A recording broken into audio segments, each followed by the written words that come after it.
on the recording, so you need to call it to order again. Can I respond to your question before you actually call the meeting to order? On the posting on Nextdoor, in Harvard Heights, the last neighborhood.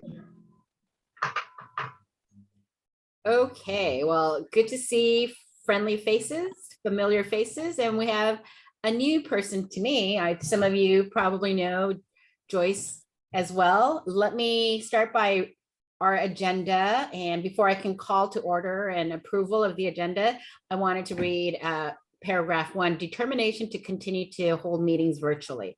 The Board of Neighborhood Commissioners, BONC, and the Department of Neighborhood Empowerment, with guidance from the Los Angeles City Attorney, have established that BONC has the authority to adopt AB 361 findings pursuant to Government Code Section 54953E, subsection 1B and C, on behalf of the city's neighborhood councils, and to determine that due to COVID-19 state of emergency, meeting in person would present imminent risks to the health or safety of attendees.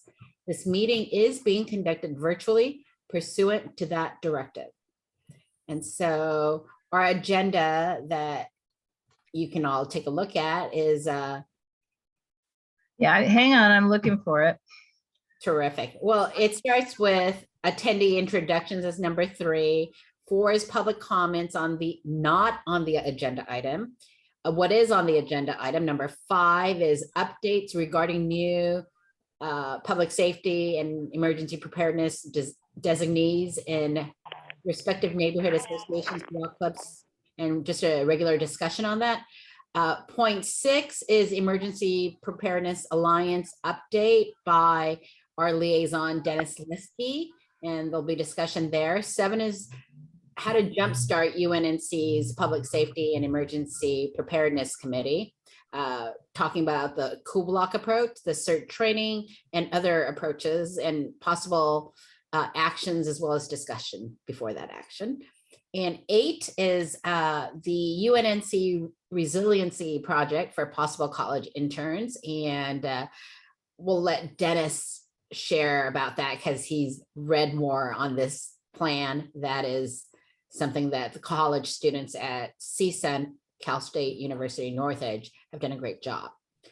Number 9 is public safety and emergency preparedness questions for mayoral candidates. We need to discuss this, how involved we want to be with this, or how much we want to push and advocate and see what our mayoral candidates, and there's something like 16 of them. I think something like 12 of them have already qualified. They're still waiting for the other 4 to determine whether or not they will qualify. 3 or so withdrew their names, and I think about 5 of them were incomplete and therefore unqualified to run. Okay, 10 is old business and new business and discussion and possible action. And we have with us Joyce, who would like to talk to us about Los Angeles County Department's Mental Health SALT 6 region virtual event in May for Mental Health Month, to discuss the event and possible ways UNNC can participate. And good old 11 is adjournment. So we're going to go back to 3, which is, I guess back to 2. Are we okay with this approval of the agenda? If not, if there's something else you'd like added, please share with me now. Can you just confirm that finally you can see the agenda? No, we can't see it. We see a blank. I see a blank. Damn. Okay, so I'm going to try that again. That's what I was worried about. Here we go. It was there and then it disappeared. Perfect. It's here now. Okay. So you see what I read, 3, 4, 5, 6, 7, 8, 9, 10, and 11. Is there anything else anybody would like added to this agenda?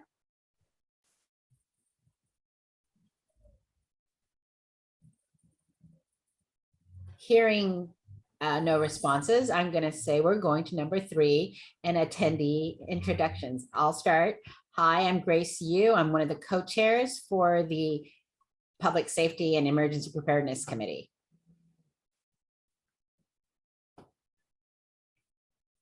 Go ahead, Dennis. Oh, okay. I'm Dennis Leskey. I'm the other co-chair for this committee. Live in Harvard Heights and relatively new member. I just joined the neighborhood council last July.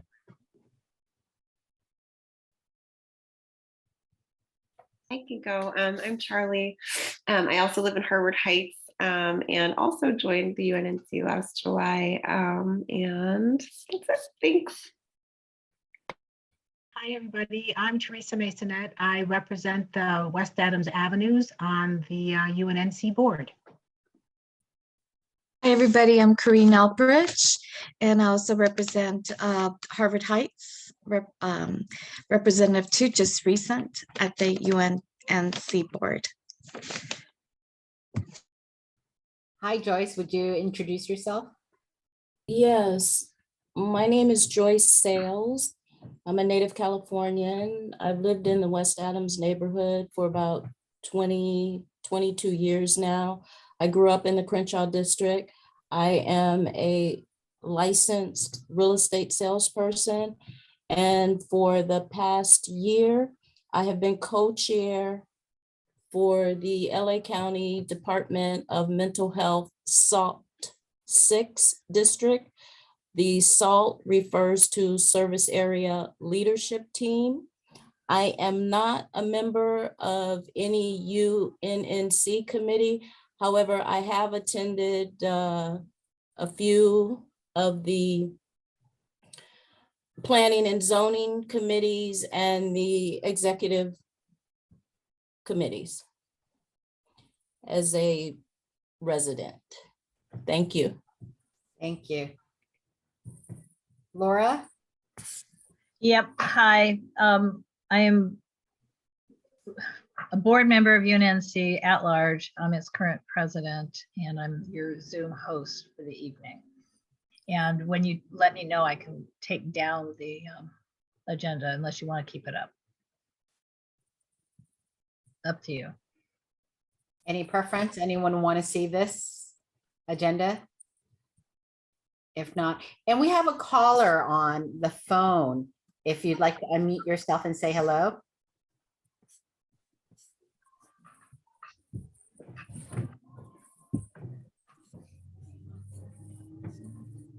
Do we know who this caller is?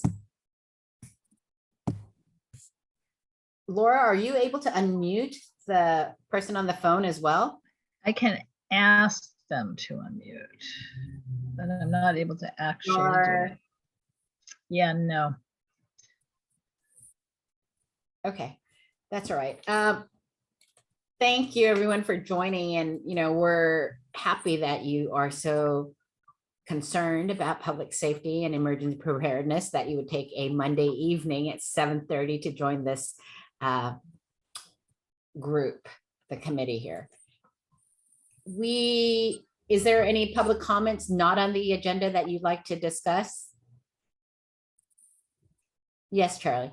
I just had one, and I love the emergency preparedness component.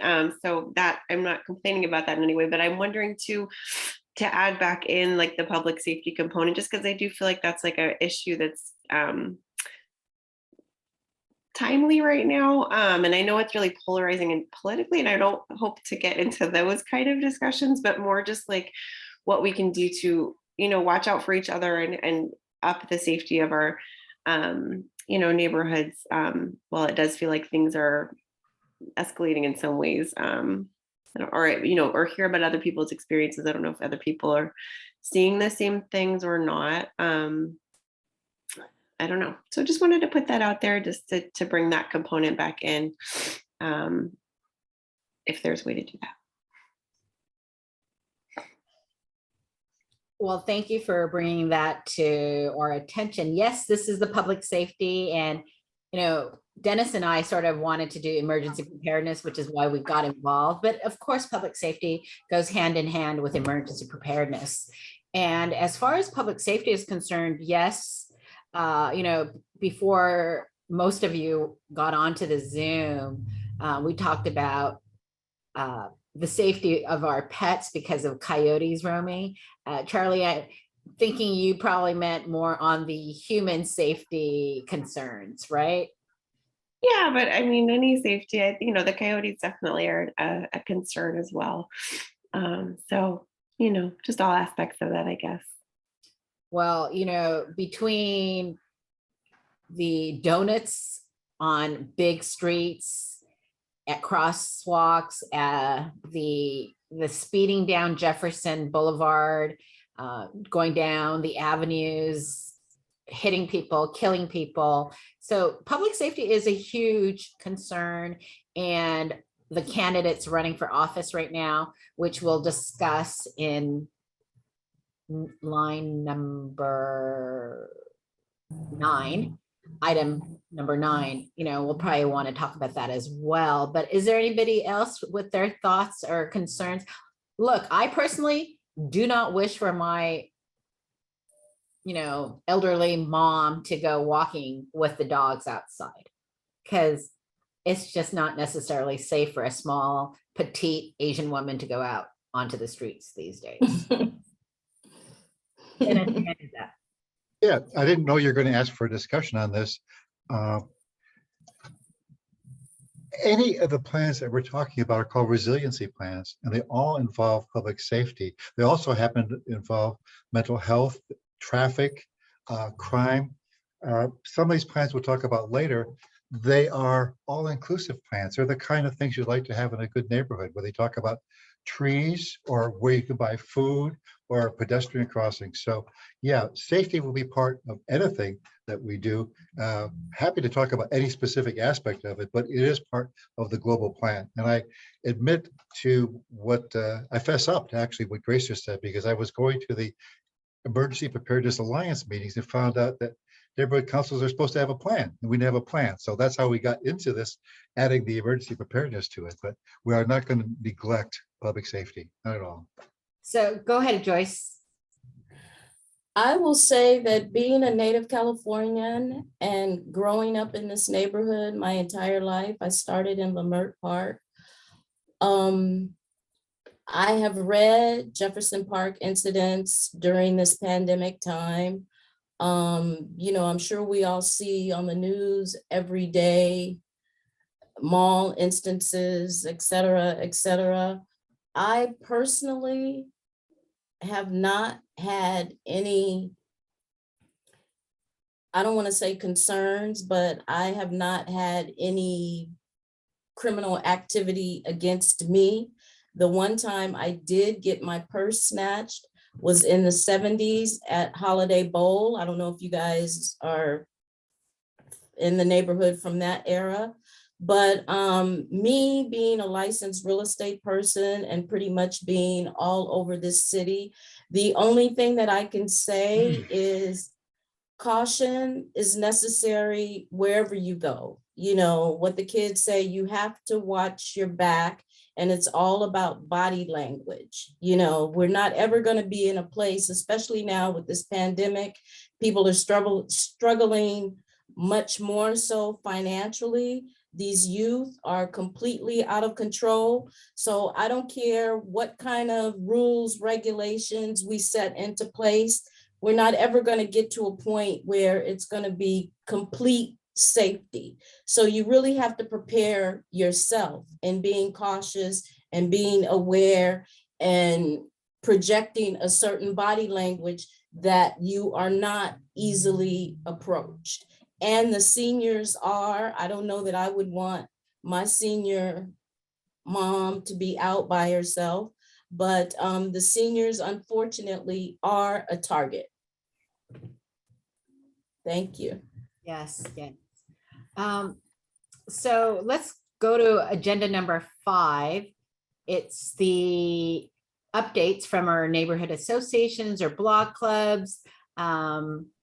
Teresa, is there something you'd like to share or report or?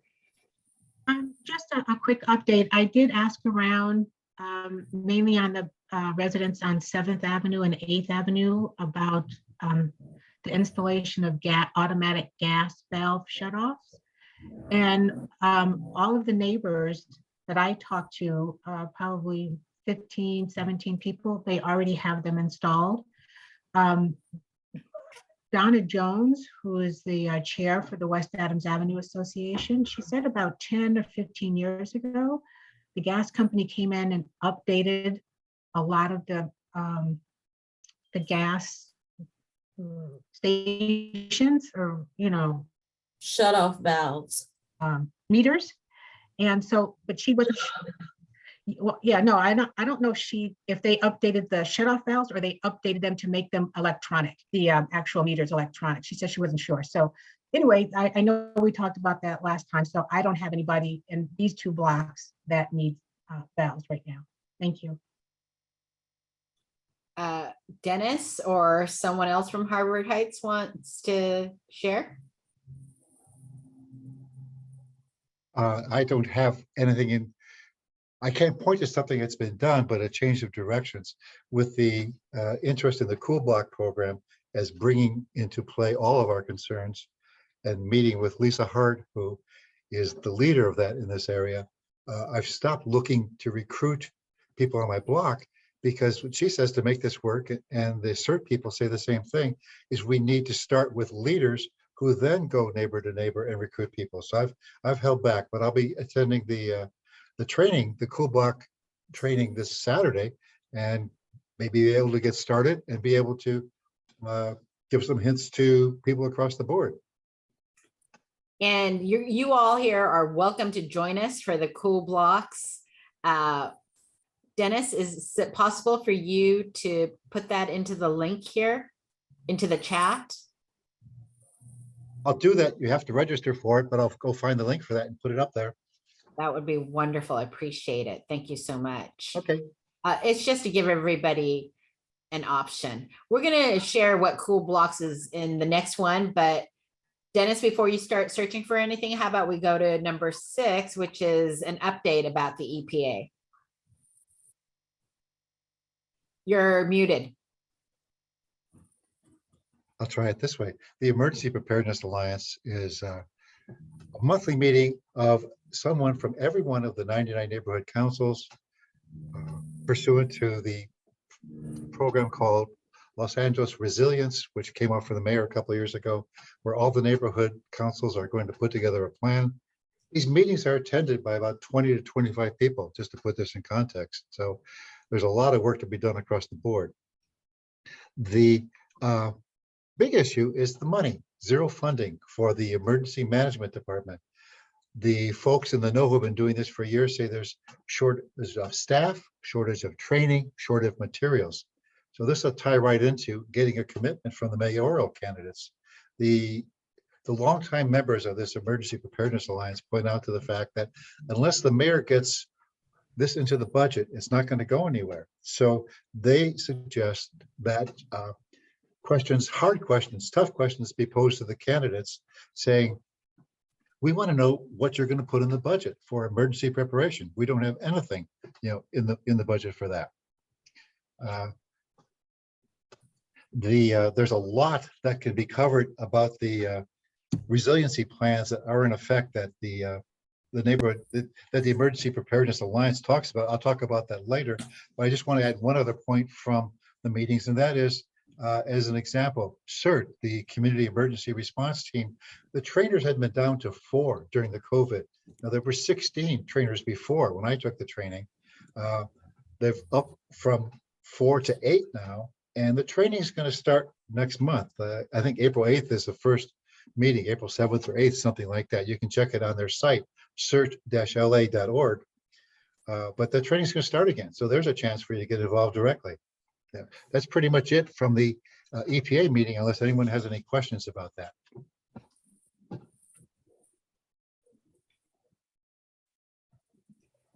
Laura, I see your hand up there. Yep, thank you. At the meeting, did they say, whoever they are, how much money ought to be in the budget for that department for what you're talking about? No, there was never any dollars involved. I think they've never seen dollars. They don't even know where to start, but that's a great point. Well, because the budget is being prepared by Eric Garcetti for this coming fiscal year, not by the candidates. So whoever wins won't have the opportunity to prepare a budget until, present a budget until April of 2024. 3. We have a fiscal year that starts July 1. And if there were a dollar amount to be proposed, there's no real reason, other than the fact that it's not really on this agenda, there's no real reason why this committee couldn't recommend to the governing board that it adopt a community impact statement asking for, I don't know, $3 million for emergency, but I don't know what the number would be. And that would need to be April 7, not May, I would think. But I mean, it's, maybe it can work out of this agenda from your report. I don't know, but it would be good to know what the dollar amount needed Good is. point. And I've got to say, CIS was on my list of things to Community talk about later. impact statement.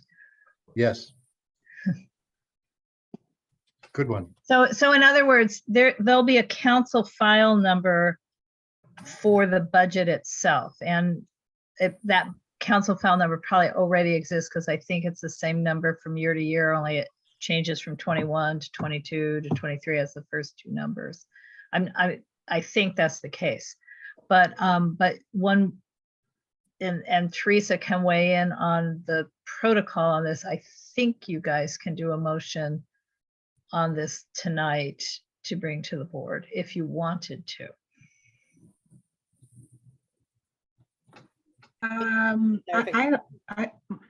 Sorry. It's okay, go ahead.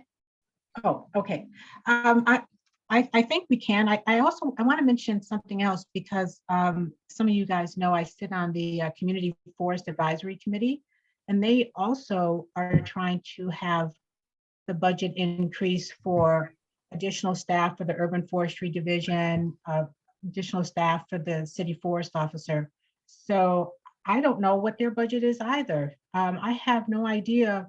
I mean, I didn't think to ask, well, what is the actual budget? But they weren't even able to say how much they wanted to increase their budget by. So I guess that's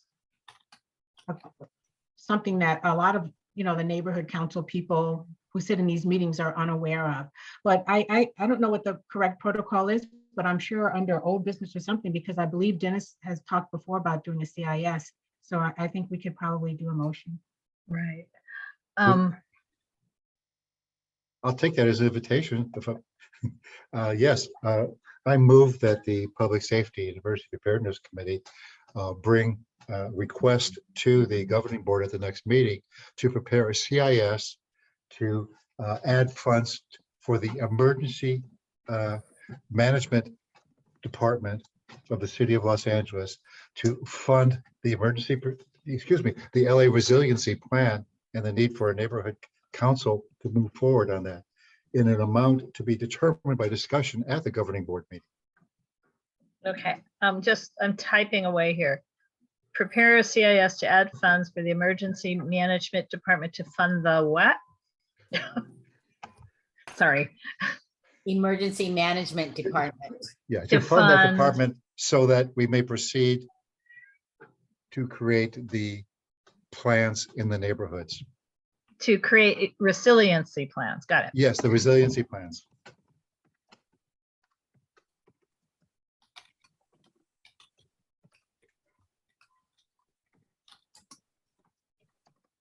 And while we're on, I'm also trying to type into the city's budget to see what it says the emergency department receives.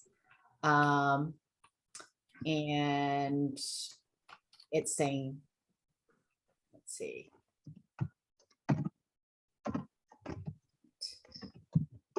Goodness. It looks like they have, so they say emergency management and special events received 3.09 million for the 2022 budget.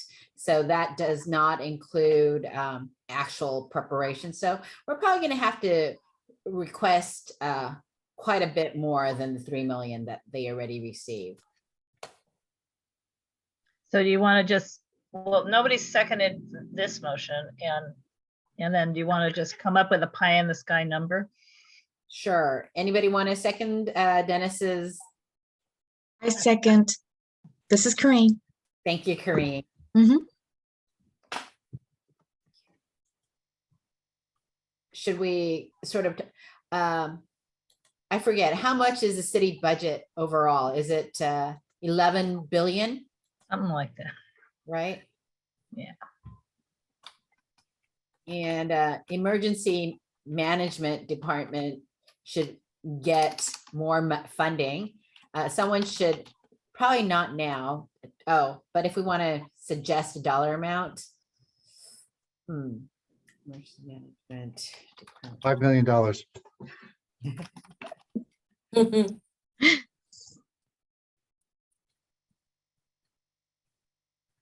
Trying to see if there's. Okay, anyways, I mean, it sounds good, but I feel like we're being rushed into this. and Yeah, sorry. Well, we could just leave it as we have it, TBA. And maybe Dennis, you could consult with whoever is the chair of that alliance Yeah, Commissioner Len Schaefer. Sure, I will do that. and see what he thinks. Terrific, thank you.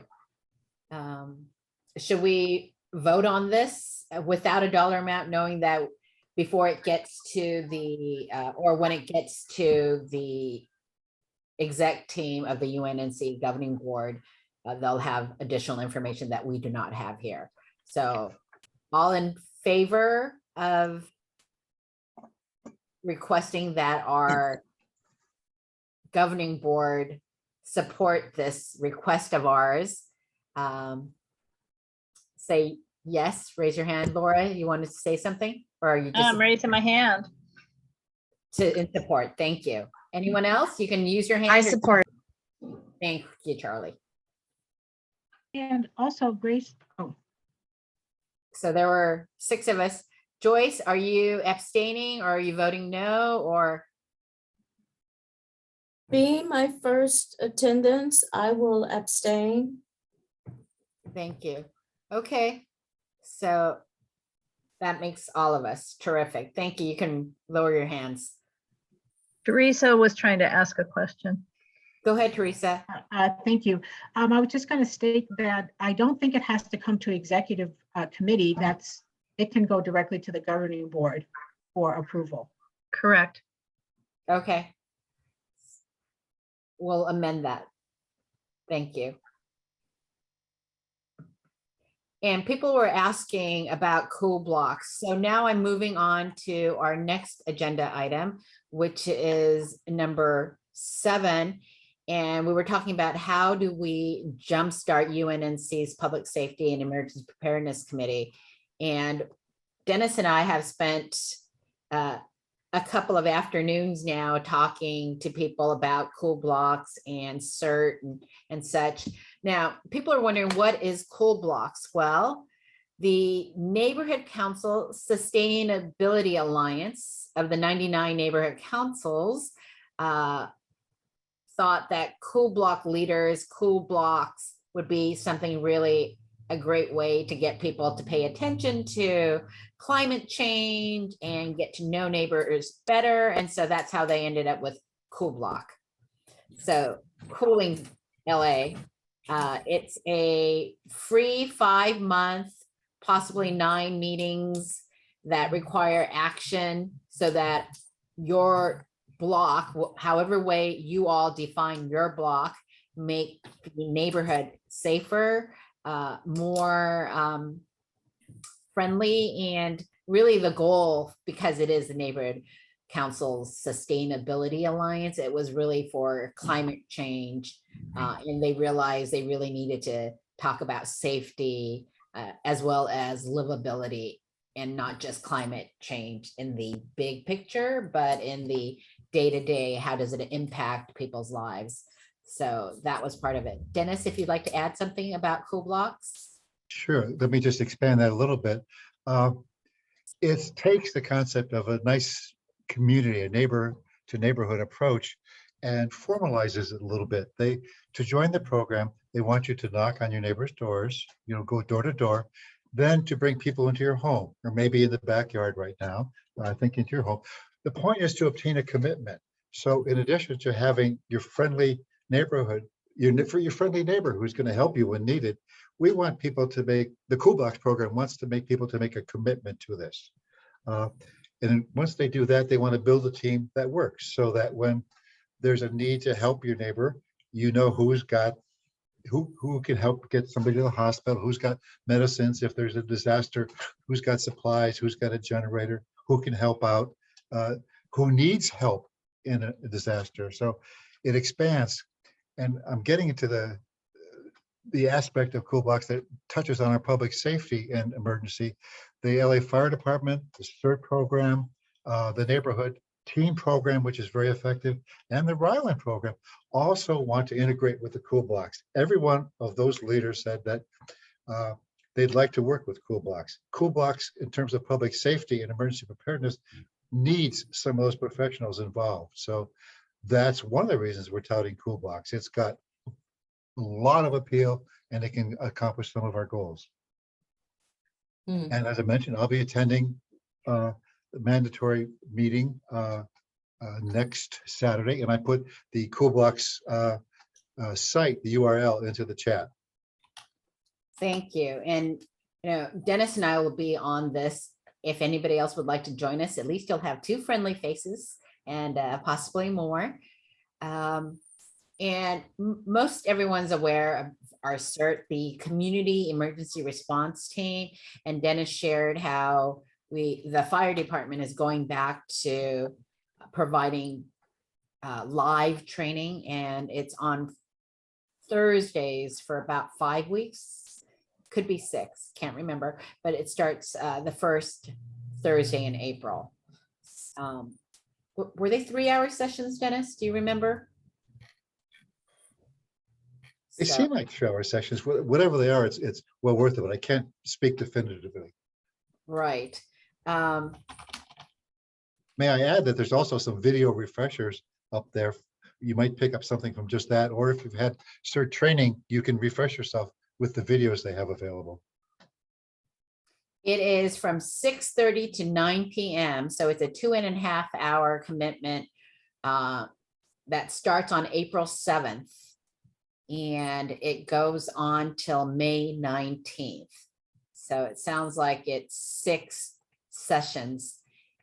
And I would have loved to have done the CERT training, but we have our UNNC board meetings on Thursdays. So you can't miss one on these CERT trainings. You have to attend all 6 or it doesn't count.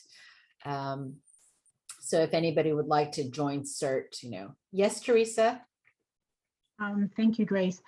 My husband received the notice from Chen about the CERT training, and I went, because he said not to share the email, I went to the fire department and got the link and sent it out to the little emergency group we have here. 2 of the people already have had CERT, and I didn't get a response from many of the other people, but James, my husband James, has never taken it, so he's committed to taking it. Oh, terrific. we'll Thank you have for one sharing. person. And Ryland, Ready Yourself Los Angeles, what's N? Is it network? Neighborhood. Neighborhood. Ready Yourself Los Angeles neighborhood. Yes, yes, yes. So there's lots of ways. And the nice part is Dennis and I know that everybody moves in different patterns. We're all here saying we need to work to make sure our neighbors and our physical location is safe. And it's always better when your neighbors all know what's going on, and or not everybody, but if there's a good core of you, then it makes life a lot easier. And we probably need to talk about the apartments and getting these neighbors also ready and prepared. Schools, you know, you do training and preparation, but some of the larger apartment complexes don't necessarily have this already planned out. Not even sure that condos are prepared for this. So we need to do what we can to ensure that we're prepared. So if a huge emergency does come, and in fact, It will come. It's just a matter of when, not if. So being prepared is, why I want it to be on this committee. And anyone else on the importance of this? Yes, Teresa. Sorry to keep raising my hand, but that's a really good point, Grace. What advice do you and Dennis have for the apartment buildings that, because we do have several in the avenues on actually West Adams Boulevard. So what, should we have a flyer, or how should what recommendations do you have for me doing outreach to them?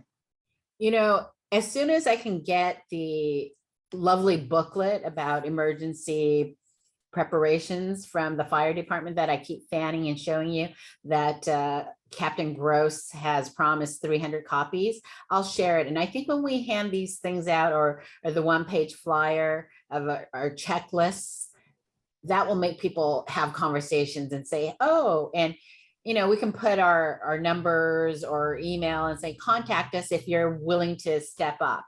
Because there's always somebody in the building ready to step up, just like there's always somebody on the block who's willing to share and step up. So. Okay, that's great. Thank you. Thank you. I'm also a proponent of handing things out and meeting people. And we do have those fire department brochures and a single page checklist in the works to come up pretty soon, because that is a way to get people to step up. We've got to start this rolling. I'm looking for something to arise, as we say, organically. And this is a neighborhood that didn't even have an active public safety committee until a couple of months ago. So we need to come up with routines, rituals, a formal approach. And that's why the CERT training, the cool box are particularly desirable to me, to get people actually doing something. They can put it in their hand and they have a program to follow. Anybody else on this call who was part of like Girl Scouts or Boy Scouts, or, have any other ideas that you'd like to share? Other approaches?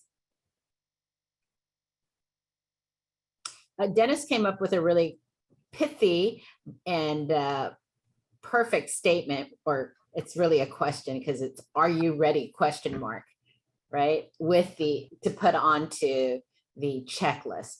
Are you ready? Do you have your, 1 gallon per person per day? We suggest per person times 3. And if you have a pet, we consider your pet a person too. So, or you need water and food for your pets, right? Forget about True. the homeless on the street. Let's focus on the pets, huh?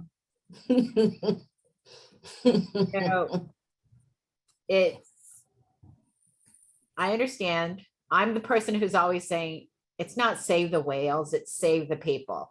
I was an attorney representing abused and neglected children. So it used to always drive me crazy and batty that people were concerned more with their pets than that they were with children.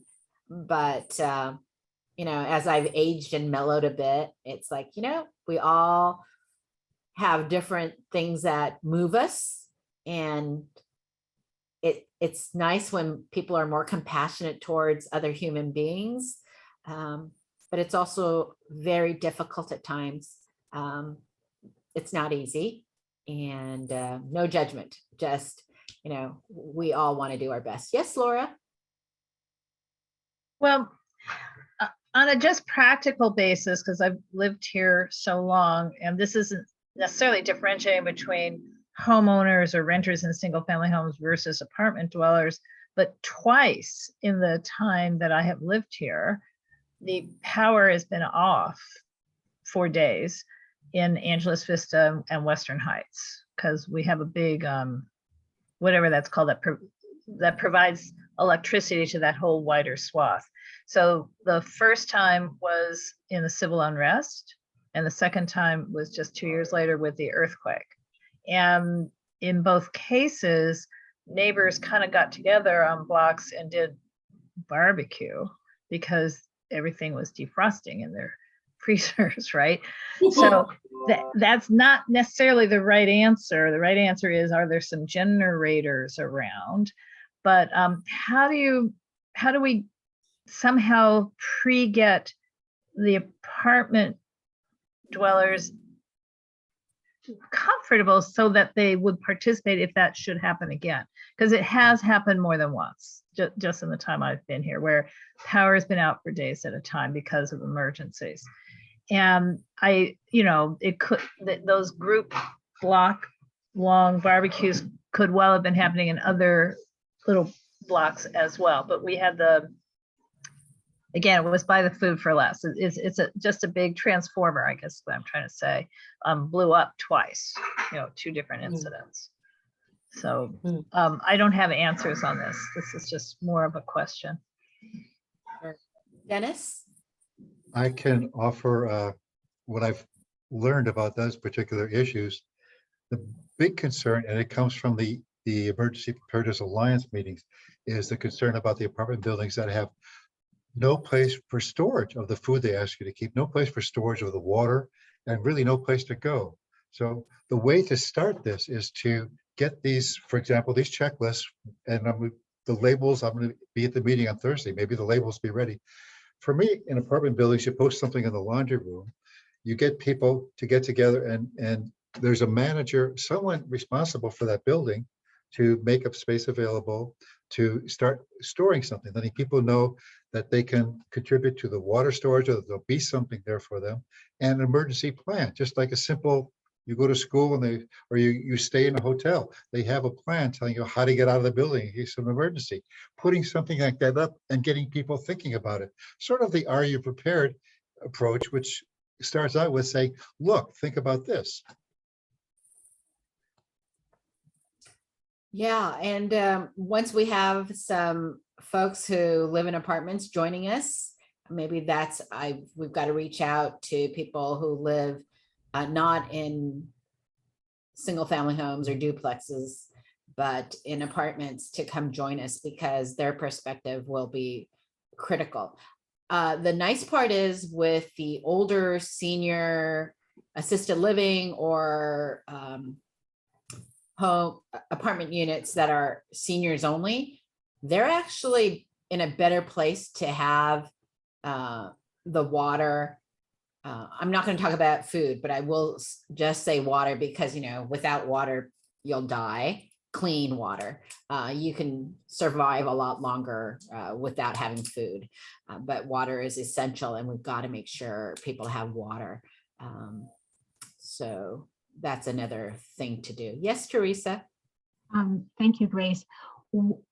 What do you guys think about if you have a meeting where we invite apartment? It's one of the agenda items is specifically for building managers, and we just, maybe this could be after we do the initial flyer, and we say, oh, there's going to be a special meeting that's really geared toward building managers to help you prepare your tenants or whatever. I mean, that way there's one specific meeting I can tell all the building managers around here to come to and say, hey, this is the meeting you guys should really try to make, so you'll be prepared for the people in your Sure, we can set aside one of our meetings to have more people from the building management side. Great idea, Teresa. Yes, Corinne? On that same note as Teresa, we're probably on the same page. If we go to the apartment buildings and we leave our note, are you prepared leaflet with all the emergency, is there one that could be in the bottom of it, in the back of it, saying if you want to learn more about emergency preparedness, we have a meeting in our neighborhoods, and they could zoom in as a Zoom link or a date for the next one. So let's say we know when we start distributing it, they will be aware there's a link for the next one for them to join in. Just an idea. Get what I'm saying? Thank you, Corinne. Yes, totally. Gotcha. Okay. Yes, Joyce. With regard to posting in apartment laundry rooms, communicating with on-site managers, referencing my real estate background, knowing this area, a lot of units do not have on-site laundry, And a lot of units, depending on the size of the building, do not have on-site management.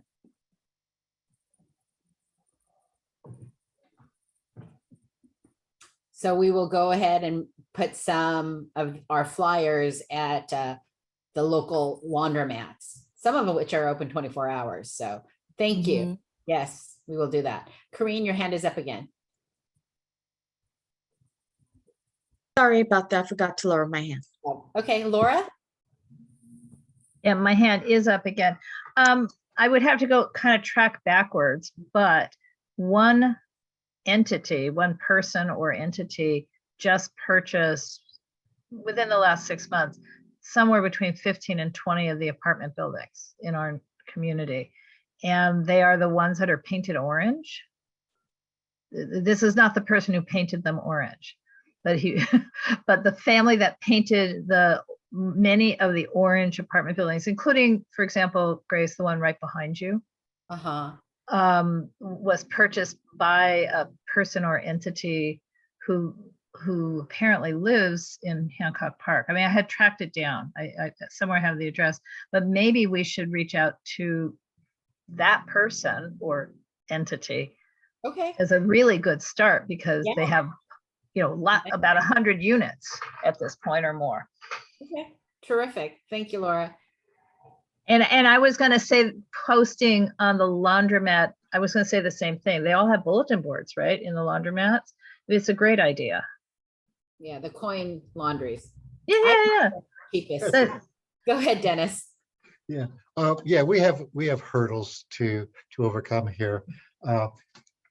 We've got to push it. We can't just kind of reach out. We've got to put it in front of them. I've sent out invitations to the last couple of meetings to people that Greg had mentioned that were concerned about emergency preparedness in Jefferson Park, and they're very busy and they're not coming to these meetings. So I've got to go and put it on their doorstep or something like that. We've just got we have to push. I like the idea of going to the building owners and making it part of what the heck, they've got a lease agreement that's got to be signed. So why not make that part of a package, include our flyer about emergency preparedness as information to them. You stay somewhere and you have house rules. You go to a lodging, a hotel or motel, there's house rules. Why not make our little flyer one of the reminders that goes with the lease package? Okay. Now we're on to agenda item number 8, which is UNNC's resiliency project for possible college interns. Dennis, take it away. I have stumbled upon a way to, I hope it works, but it's in that low-hanging fruit category. The professor at Cal State University Northridge has been working with the students for several years, putting together a resiliency plan for that particular area.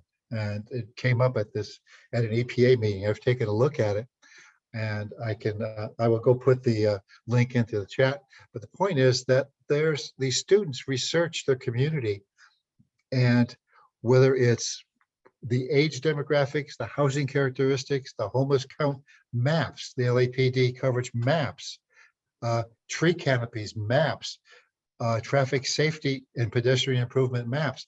They've done an incredibly good job.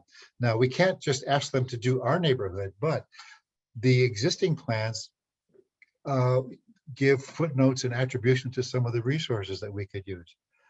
Greg Jackson has alerted us to the fact that Professor Russo at the Cal State University Dominguez Hills had at one point a couple of interns that might be available. I've written to Professor Russo and haven't heard back from him yet, but if we could get interns to do some of this research, we can have, like I like to say, a method to our madness. Once we start putting up maps showing what we have and what we don't have, I think we can get some action. And if we can get these interns working with us, my thought is that each of our committees could supervise an area of the interns' activity that concerns them. We've got Traffic and Mobility Committee. They could supervise the intern work in those areas. Our committee could probably take a look at the natural disasters and the first responders map. So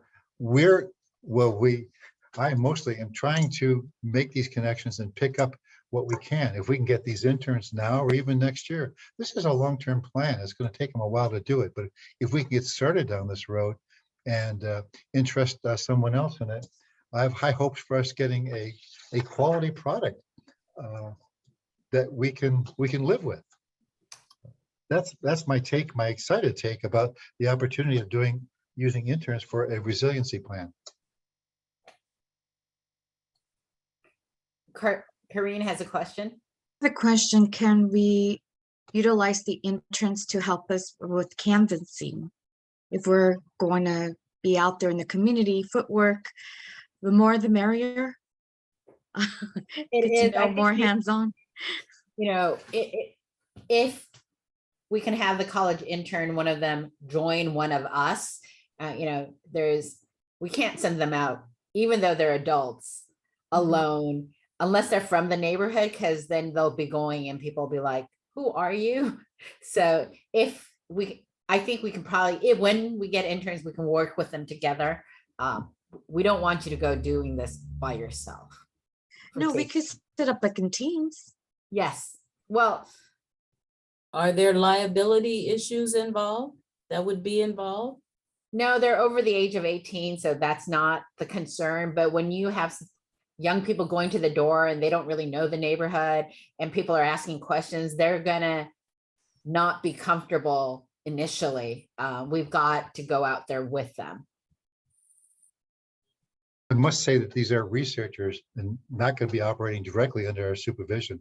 The example project has all been done through the supervision of this professor at Cal State.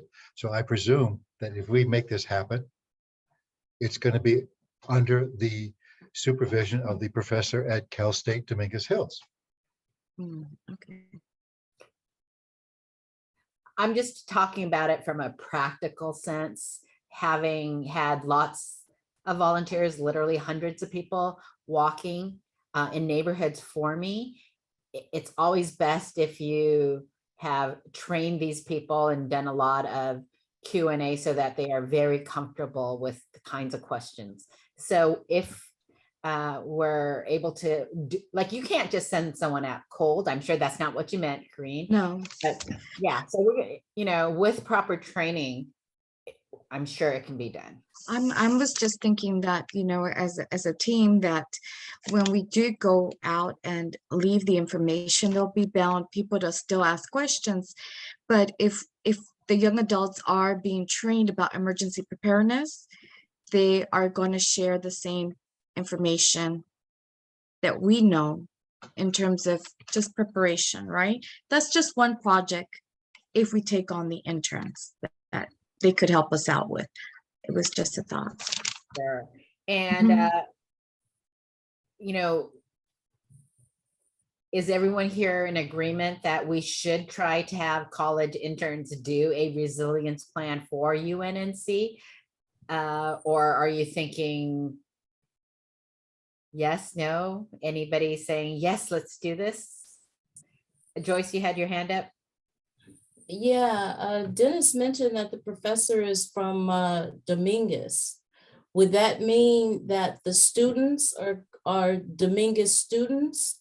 And if so, are those Dominguez students and or the professor here in the neighborhood, or are we going to outside sources to come into the neighborhood?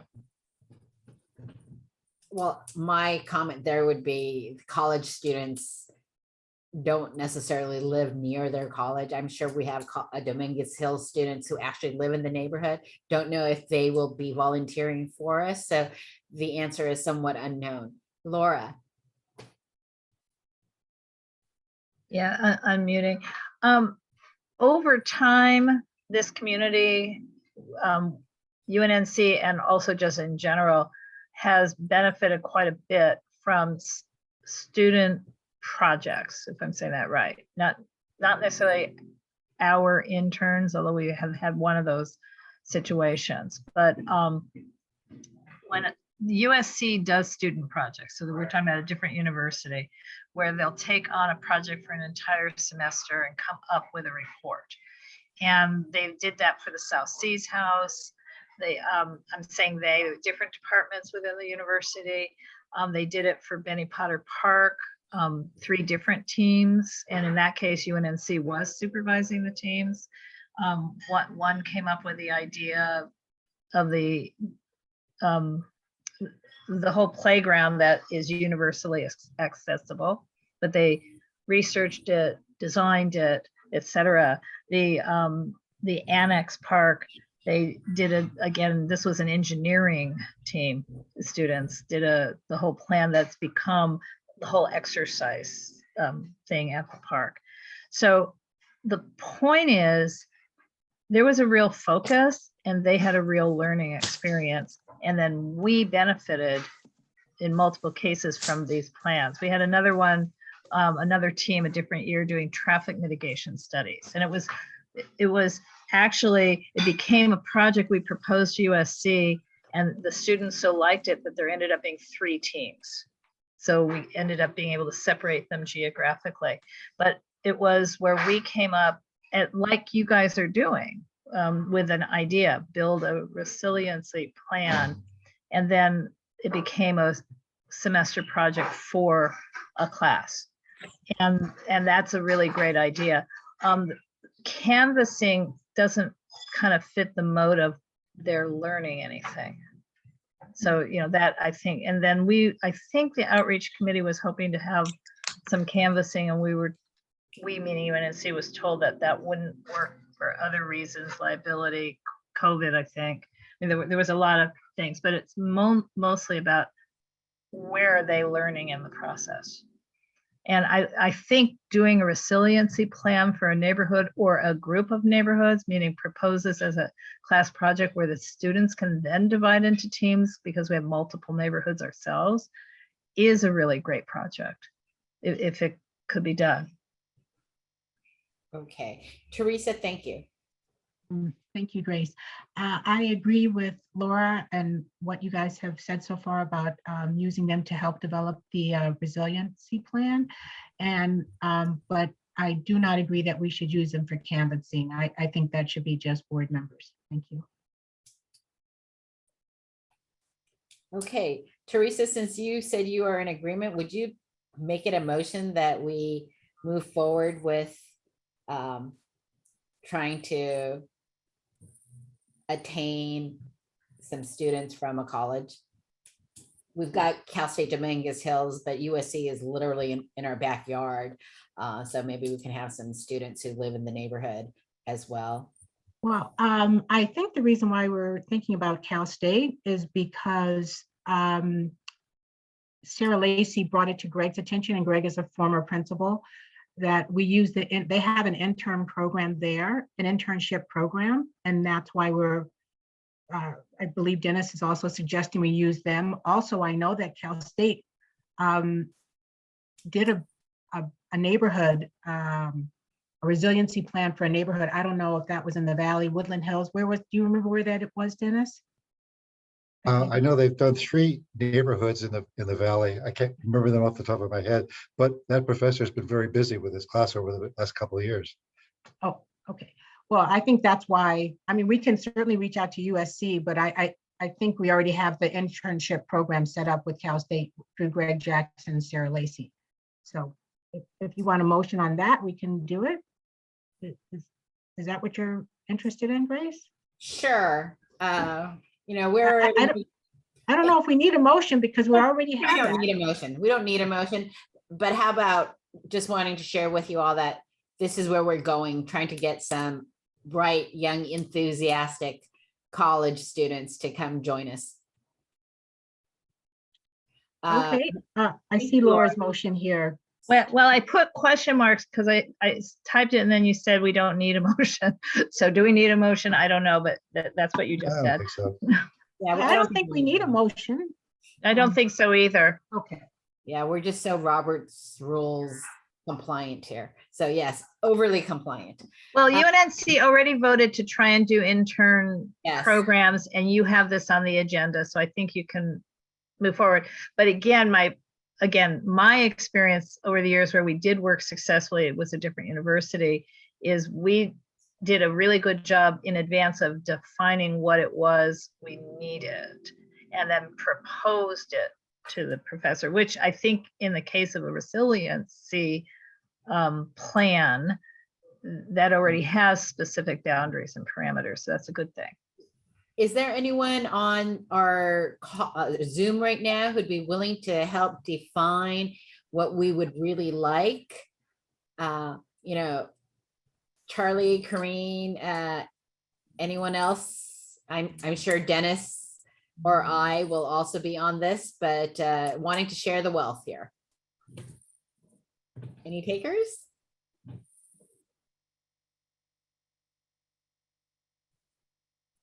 Sorry, I'm on no video because I'm spraying laundry, but I don't know if I have enough of an opinion about it. The one thing I was thinking about in terms of like USC versus Cal State is just that Cal State's obviously are local students, and USC is not, you know, they're local now, but they're not necessarily from LA. And so that would just be one other consideration that came to mind in that conversation.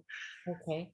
And while I would say that even though USC students are coming from all over the world, they have a better understanding of this community, living in this area for at least 4 years or more, versus having somebody come from the western part of the valley who, That's true. you know, and now, you know, we have to consider other factors with this pandemic, with what's going on, the war, the cost of gas, the door knocking. People nowadays have the ring and aren't as apt to easily answer their door as maybe a year, 2 years ago, especially with all the violence and the crime that's going on. So yeah, I think it's more important, if we're concerned about this community, to utilize the resources that are here in this community versus going 35, 40 miles away and bringing people in. you know, Definitely. I'm hearing both sides. I'm actually asked, my request was to define what we would like these college students to do. If we say to folks, oh, we want you to help us create a resiliency plan, they'll be like, oh, and they'll go off on all of these tangents, and we want to like narrow it down and define it. And so what I was hoping for is some volunteers in the group saying, okay, we'll help narrow down what we were asking of these college students. Yes, Dennis. I can only suggest that we take a look at the 20-some aspects of the Cal State University Northridge resiliency plan and cherry pick what we want. Because I was mentioning they do mostly research. They're not out polling the neighborhood, but they would find out your food sources, your dangerous intersections, your homeless areas by a map. And so I put the site in the chat box there to take a look at. I think that's a good starting point. I agree that we ought to get a discussion group to pick from that area.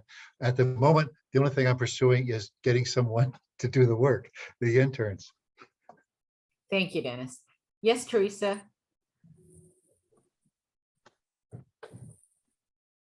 You're muted.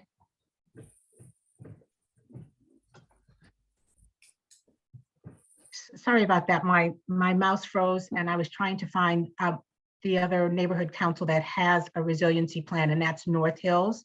They're the only ones that I know of. So we could use that also as a basis for finding some really good information and just extract things that we like from that. Teresa, that is the plan. Oh, it's the same one. Okay, sorry, Dennis. Yeah, it's in the chat. Yes, we've got our Northridge Resiliency Plan, Chatsworth Resiliency Plan, Pacoima, and now North Hills. So we've got 4. Thank you for adding. Okay. Why don't we Question. go ahead? Because I'm trying to formulate the question. The question is, I like the idea what Laura said, that let's present what is exactly that we have in mind in terms of the resiliency plan, and it does involve some research. So is it possible that each of us could bring forth based on what Dennis has shared with the other interns have done in terms of different topics, and each one's bring it to the table so we could decide or vote on it. Is that an idea? So, why don't folks go ahead and take a look at the CSUN resiliency plan that Dennis put out into the chat. If you open up the link, it'll have like 20. If you can just give me your top 3, and if it's a must and you want to give me the 4th, let's do that. And the numbers that come up the most is the ones that we'll focus on first. Dennis, do you think Perfect. 3 is enough, or do you want to make it 5 for everybody? I just don't want to limit. I'd rather have them rank. I would rather have people rank what's their most important, second, third, and as far down as they want to go. That's good for me. Okay. Okay. So out of the 20, please rank your orders for us and then let us know and send it to us so that I can compile. Okay, sounds good. Okay. And again, I don't know who's on the phone, but you're welcome to send us an email there as well. Thank you. And if you have any questions for us, you can either reach out to anyone you know on here. My email is grace.e.yoo@gmail.com. So, oh, I'll put it in the chat, but the person on the phone might not see this chat. But if you have any questions, you can always send one to the president of UNNC. And let's see, UNNC president's email is it president@UNNC? Yeah, president@unnc.org. Thank Sorry, you. I was muted. Thank you, Laura. Okay. Terrific. Agenda item number 9. So the Public Safety and Emergency Preparedness Committee might want to put in questions for mayoral candidates, or if anyone in here is like gung-ho and wanting to get the candidates come and speak to neighborhood councils, we can try that too. What are your thoughts? Dennis, why don't you go ahead, since it was Teresa first and then Dennis.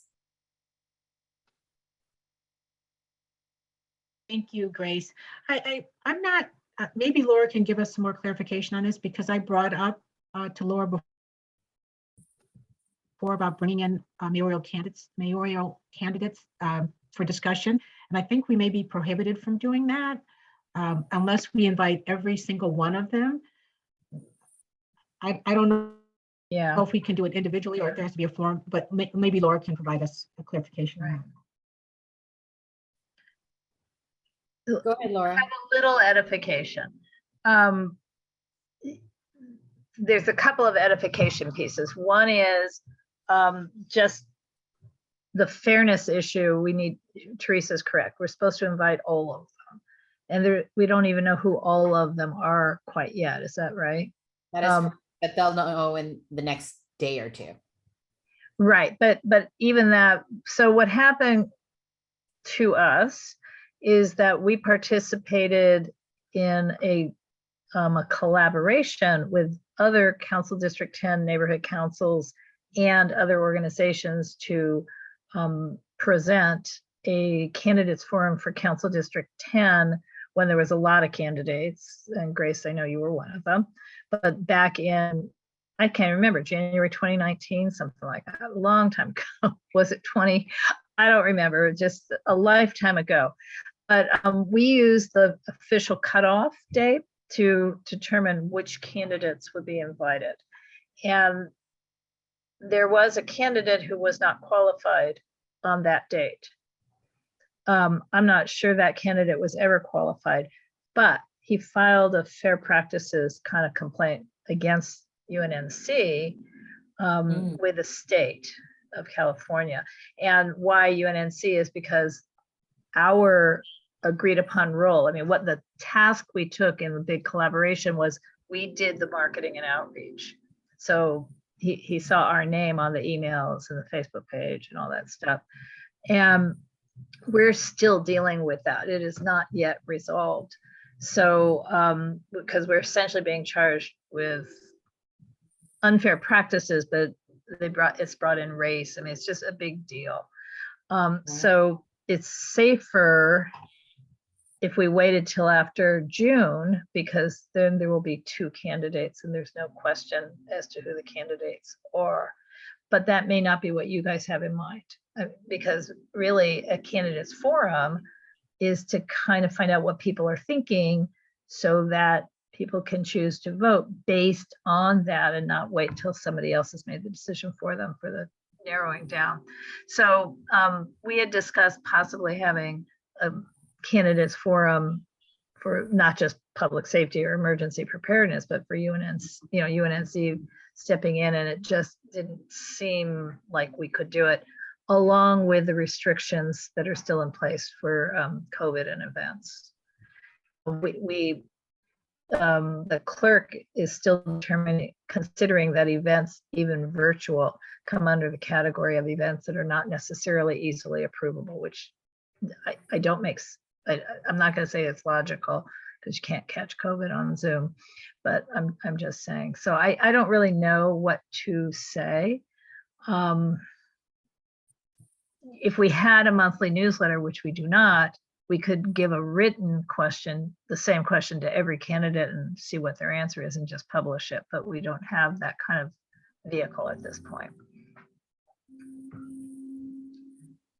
I'm also thinking we could ask this question and have every candidate respond back to us, and we'll just share it with the entire 90 neighborhood councils. Right. Right. Right. I mean, in other words, I'm not in a position to say no. It's not my decision anyway. I'm just saying, we're kind of dancing really carefully around the fact that we're already, I mean, I can't tell you how many emails I've had to keep going back and forth with the state of California person where I say, well, I keep forwarding your requests to city's personnel department and the city attorney. And I'm really surprised they haven't responded to you, because they're telling me that they're going to respond and we're not going to. So, it's just uncomfortable and time consuming. So I'm taking my hand down. Okay. Thanks, Laura. So that's not me saying no, but it might be somebody else at the city who might say no. Well, this was a discussion. It doesn't have to be an action. If there is someone on the Zoom right now who's willing to put in the hour or hours to find each and every single candidate's email and sending it to them, and then, probably having to do a second and third follow-up. And literally there are at least a dozen, if not more, candidates, and within the next 2 days we'll know if it's 15 or 12 or what. Asking them to respond and giving them like 500-word limit could be a good thing, but someone's got to be willing to put in the time to make that happen, because it doesn't happen just because we think it. I could help out, Grace, if I have the template to forward to all the emails to all the candidates, Okay. and then follow up with I them. can tell you where you can find all the candidates and their emails. So then we can work on that. Thank you, Corrine, for stepping up. Terrific. Yes. Mhm. I appreciate it. Okay. Great. Then, well, let's see, it's only March. We can come up with the questions and finalize it with this group at our next meeting. We'll have the list of candidates and the 1 or 2 questions and the limits. We don't want to ask too many, because then they won't answer it. But if it's short, and everybody's going to want to have to talk about public safety and emergency preparedness.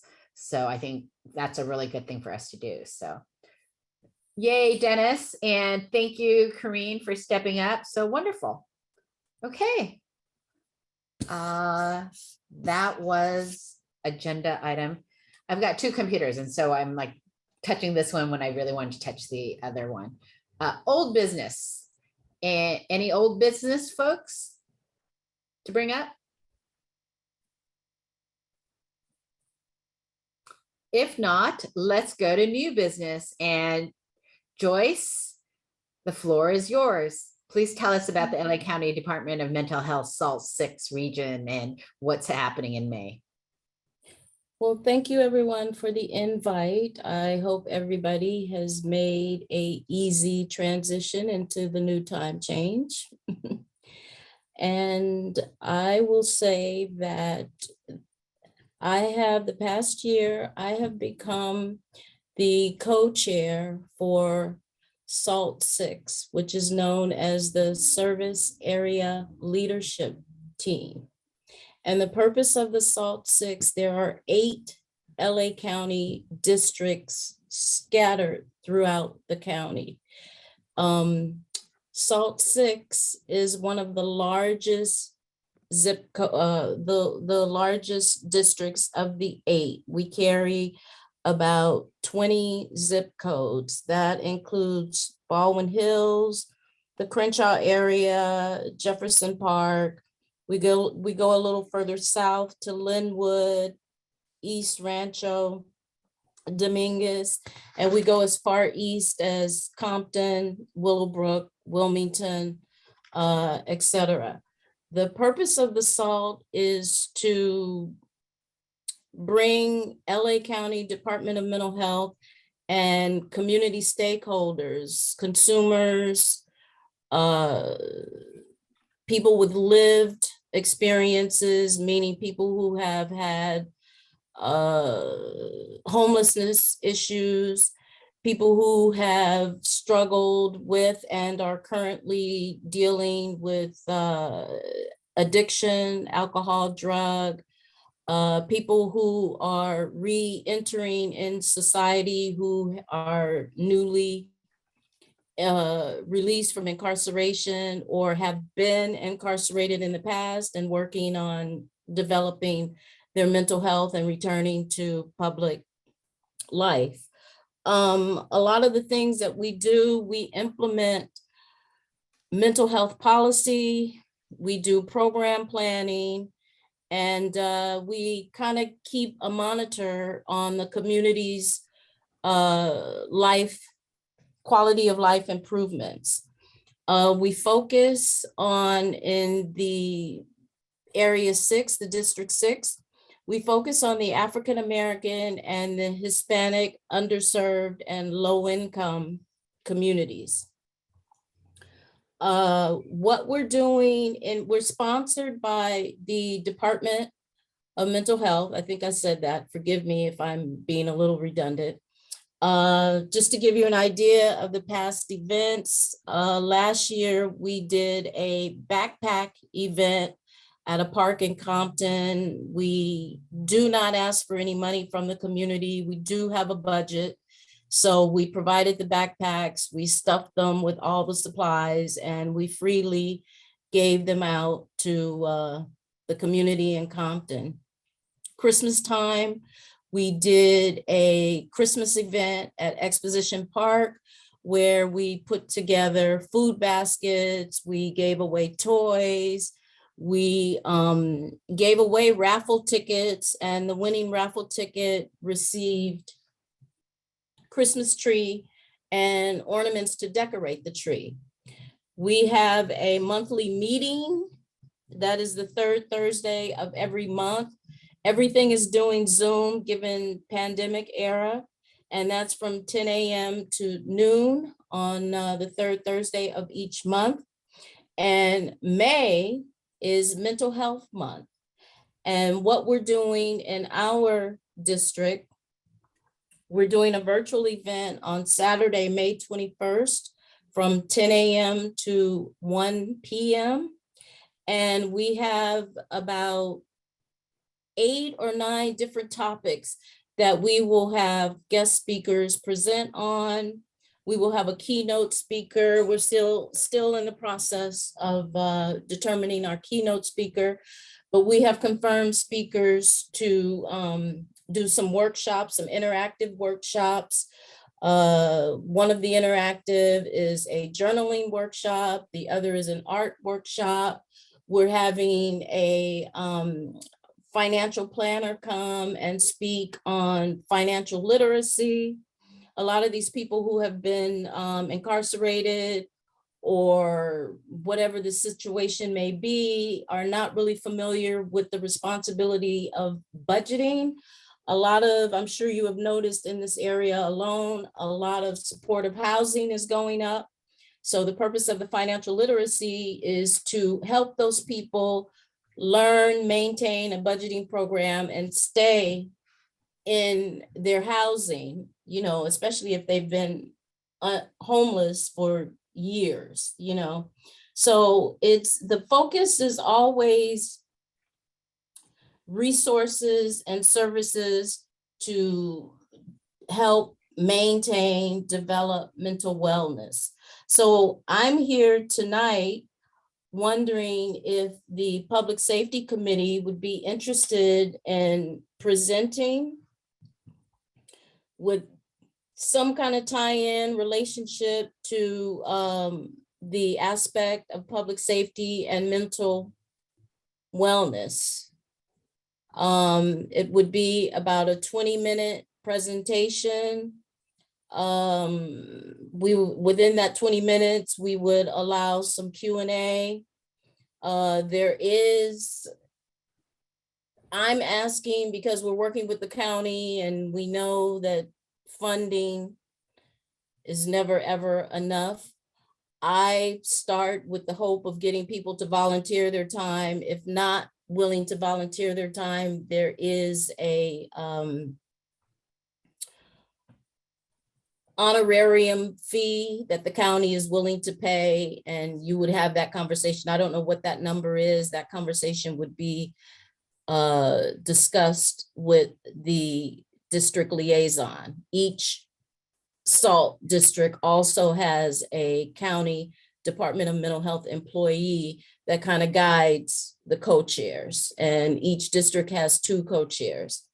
That's kind of it in a nutshell. I don't know if there's any questions, any feedback. Yes. If I was, go ahead. Joyce, this is Dennis. I have a question. It's sounds as if this is an opportunity for a professionally trained person. Are you looking for that, or are you looking for us as representatives of the community, how we can join in with the professionally trained people? It's not really professionally trained people. The aspect of the leadership teams is that we really look for people. I mean, if you come from a certain professional background, it's always a pleasure, you know, it can never hurt. But the focus is community advocating and including the community, those who have those lived experiences. The idea is, if I'm a person struggling with mental health, I'm going to be more inclined to be more open. You know, we're trying to remove the stigma of mental health. So I'm going to be more inclined to talk to that person who may have lived that same addiction experience or mental health, depression experience or incarceration experience, than talking to a professional who's sometimes coming from a place of theory. So it's not so much that we're looking for professionals, but we're looking for people who are interested in supporting and advocating the low income and the underserved communities, and kind of meeting them at their level. Good, thank you. Thank you. Are there any other questions? Any other thoughts, feedback? We have Teresa who has a question. Joyce. We have a homelessness committee. The chairperson of that committee is Tori Bailey, and she has been very, very involved. Oh, were you going to talk about that, Grace?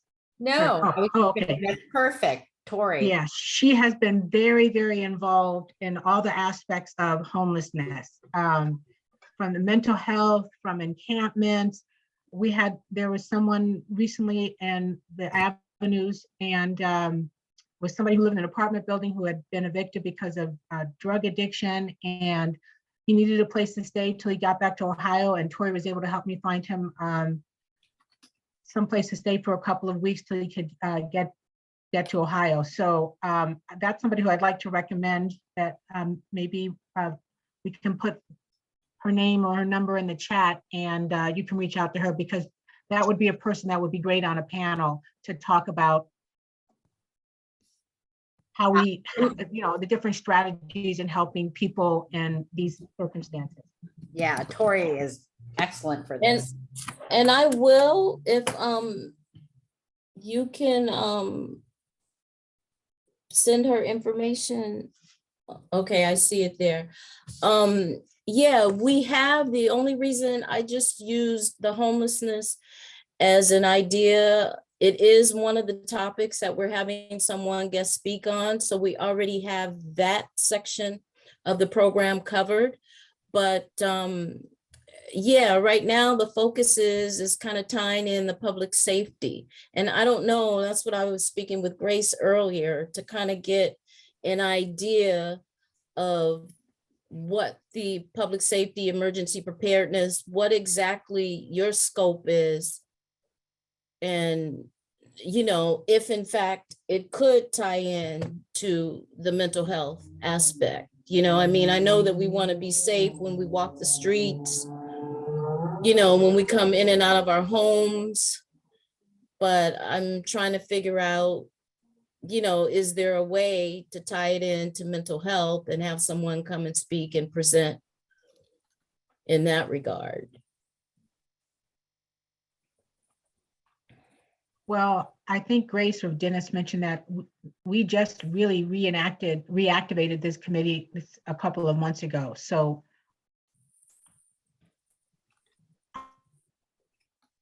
Yeah. So Joyce, as I was saying, earlier when we were chatting before the Zoom call started. we don't have, I think if Dennis or great, I'm sorry. I think she cut out. Yeah, Teresa, you muted yourself. Go ahead. oh no, I didn't cut out. Did I cut out? I think you cut out, Grace. Oh no, it is mine. Oh, sorry, my internet is unstable. No, I was just saying that I don't have the knowledge or the skill to speak on this. Mm-hmm. And I don't know, from the information that I shared, does it seem like there is even a tie-in there? I don't know, that maybe there isn't, and that's okay, but. Dennis?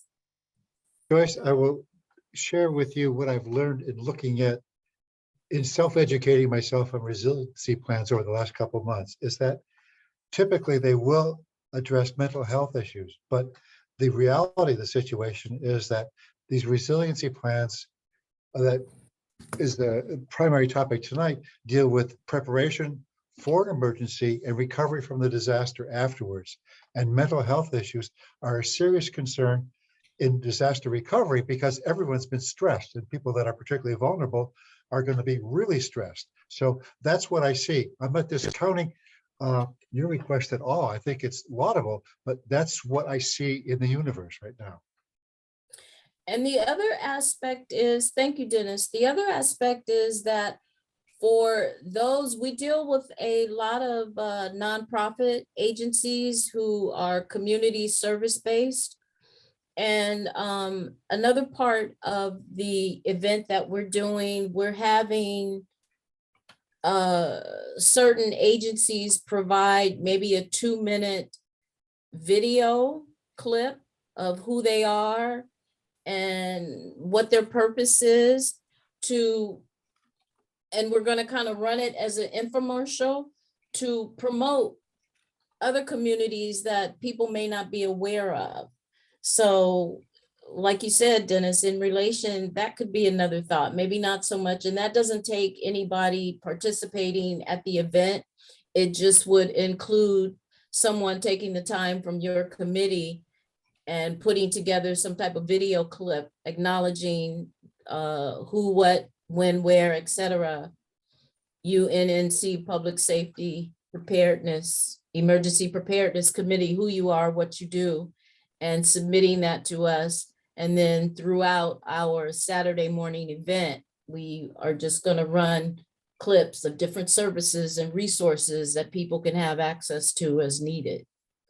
And that could be a way, you know, you're looking for people to get involved in the resiliency. You're looking for people to get involved in the CERT program. So that could be a way to help promote the things that you're trying to do. Good point.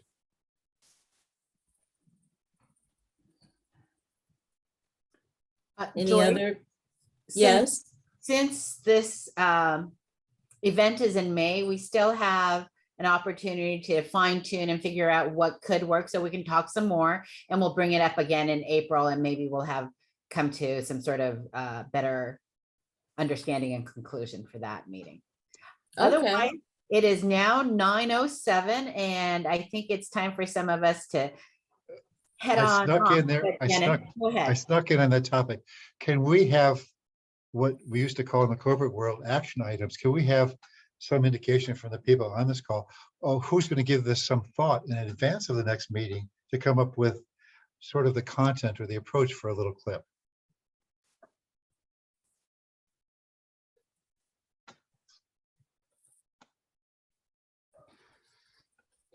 Is this your entire committee for It, the moment? for the moment, it is. We actually are missing a few folks, but Teresa, go ahead. I just wanted to say, I know we initially talked about doing a short video. It was more focused on the Ryland aspect of this, not necessarily the public safety, but the resilience and being prepared for the earthquake. But we had talked briefly about having communication, do a short video on what we're doing and how people can prepare. But maybe it's something communications can do, a short video, I don't know. Maybe something we could just talk about at the next meeting if we want to go down that path to submit a video. I don't know, does that answer your question, Dennis? You had a very good idea. I attended a lot. I was sort of on the communications committee for a while. That's what got me into this whole situation. I'm going to be attending the meeting Thursday night to follow up to see how well these labels are coming to put on all our handouts. So I'll just go ahead and raise that issue at the communications committee meeting Thursday night to see what we could do, because I've worked with Josh and Josh has done a very good job with his videos. I would think that with their expertise, if we can provide some content, it can happen. Okay. To recap a little, Corinne was kind enough to say that she would create the list of all of our mayoral candidates so that once we have our questions ready, that she will, you know, we'll be able to send it off. I also said I'd supply her with the lists so she knows where to go to get this. She doesn't have to start from scratch. And while we've been doing the Zoom, I've been working on an email to her with all that information. So that's another action item. Another action item was having a CIS statement for, now I gotta go back into our notes here from the chat, or Laura, if you want to unfreeze yourself and talk. Yeah, you're welcome to. Well, I can unmute myself, but I don't know what I'd be talking about. So it was recommending to the governing board that a CIS statement. Oh, yeah, so sorry that, well, we would want to type it up and put it into the agenda itself. That's a normal thing for a community impact statement. So in an ideal world, we've passed a motion with the dollar amount TBA, but maybe you'll have a dollar amount in mind no later than March 31st. And this is just a simple, straightforward thing, and I can do the rest of the research. What's the council file number, and and is there a sub number for section? I mean, I don't know, but they may break it out by city council subcommittee or something, so wherever this would land. But it would require some perhaps research by Dennis talking to whoever chairs. Len, yeah, I said it, I'm already committed to. Yeah, calling you Len committed, and you Schaefer. committed to doing that, right? So, Right. let's just aim for that last day of March, which is the Thursday before our Thursday meeting, to see if we can have something a little more specific in the motion that goes on to the agenda. Okay. Okay, and Dennis, do you want to add? I know I'm missing one or two items right now, so. Yeah, what does that mean? I'm not aware of any items that you're missing. Teresa? Was it the interns in terms of resiliency? We were Plan? gonna come up, afford you. Yes, the thank you, top Kareem. 10. Thank you. See, there was Oh, an I see. action item. Okay. All of us are requested to please prioritize the 20 off of the CSUN's the Northridge Resiliency Plan. It's in the chat. It's also on the agenda. It's a link so that you can get to it. And if you can prioritize those 20 and figure out which ones are most important to you, then we can try to figure out what is important to all of us, the top priorities first. Okay, so see, this is why it's a great collective, because there's always a brain fade, especially as we get later in the evening. Can I just ask if Joyce wouldn't mind putting her email in the chat? I work with a similar population and I would love to collaborate with you. Okay, I will do that. Let me, Thank you so much. okay. I am Good, doing it as we speak. terrific. And now, if there are no other additions, I'd call someone want to move for an adjournment. I move to adjourn this meeting. I second. Thank you, Corrine. Okay, everybody. Can you, We're can you waiting. hold on Yes, I'm one not. quick second? Okay, I just sent it. Okay. Gonna get it. Choice Joyce 29 at Yahoo. I'm just gonna take a picture of it here. Joyce 29 at Yahoo. Right. And got you it. guys, you can save the chat. Do you all know how to Yes. do that? Okay. Because there's some other links in the chat. And Could you remind me how to save the chat? Yes, pull up the chat first. And then where you could type a message in the chat, but over to the right of that where it says to everyone, but you see 3 little dots. Yes, Click on the 3 little dots and it should come up, save chat. got it. Thank you.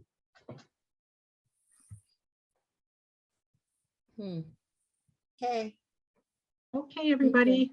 Thank I'm you. gonna check out. Thank Thank you you. very much. Thank Great you. meeting. Thank you. Have a Night. good Be night. well. all right, Charlie, please reach out. I will. Thank you so much. Thank you. Good night, all. Good All night. right, good everybody. night, Thank you. everyone. Thank you so much for the time.